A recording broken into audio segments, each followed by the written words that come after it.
Hello. Hi. It's Anya Manzor And Drew Phillips. from Emergency Intercom.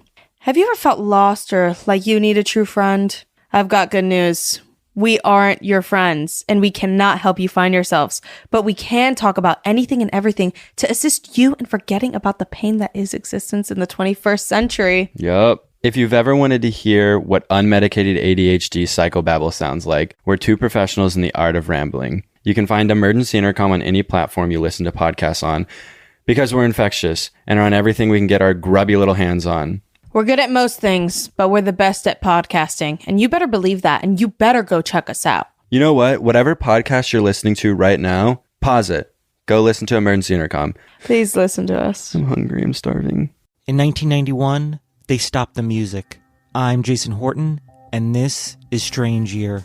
1991 brought us Operation Desert Storm and Lollapalooza, but a unique, ill-fated concert made 1991 a strange year. The Sisters of Mercy and Public Enemy Tour, July 1991. The recession in the early 90s hit the American public hard, and one of the ways many people found to cut costs was to stop going to concerts.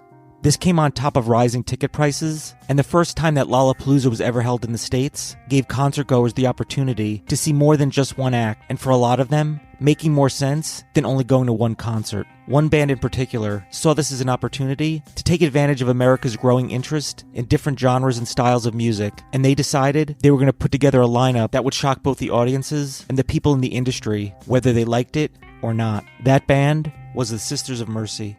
In their own words to describe themselves, we are a rock and roll band, and a pop band, and an industrial groove band. We are intellectual love gods. We make records sometimes.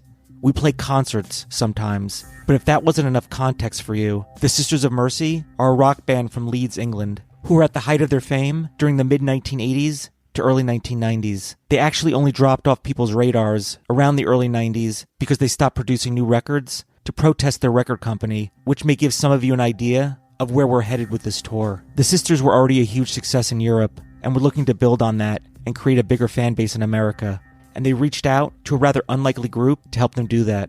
In the summer of 1991, the Sisters of Mercy teamed up with Public Enemy to try to bridge the gap between them and the American audiences. But before the tour had even kicked off, there were problems on the horizon. More on that after this break.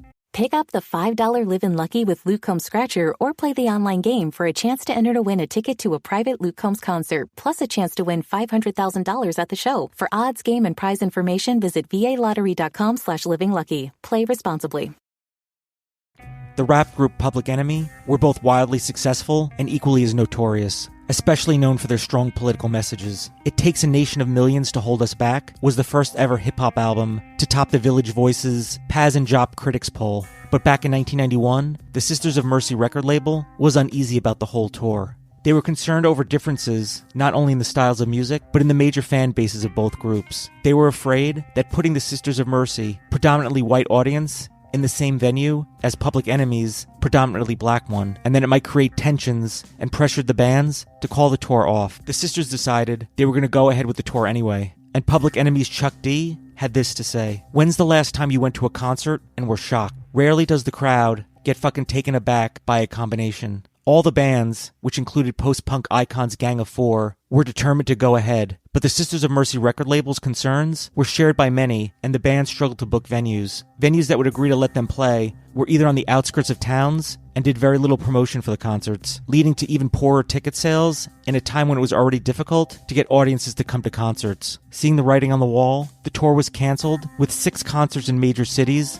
like Houston, Dallas, and Los Angeles still left on the schedule. Out of the 21 scheduled dates, only 12 of the shows happened. Both bands cited racial discrimination and racially charged political motives as the major reasons why the tour failed, but the media told a different story. The Chicago Tribune described the mismatch of styles as the main reason why either band failed to make a connection with audiences. Quote, "The Sisters of Mercy wallows in the horror and illogic of the world, while Public Enemy tries to make sense of it and shake things up. The result was a fascinating cultural event and a frustrating concert in which the group's disparities became more apparent than any shared bond." According to the New York Times, quote, Although Sisters of Mercy topped the bill, part of the audiences left after Public Enemy finished. Each band was blunt and focused, but disappeared after its set. If the musicians really wanted to suggest a new community, they might consider playing the finale together. According to Sisters of Mercy singer Andrew Eldritch, had his own thoughts about the tour and the reviews it received. Quote, "I thought it might be interesting. Unfortunately, it was too interesting for America. America's got a big problem with anything that's too interesting,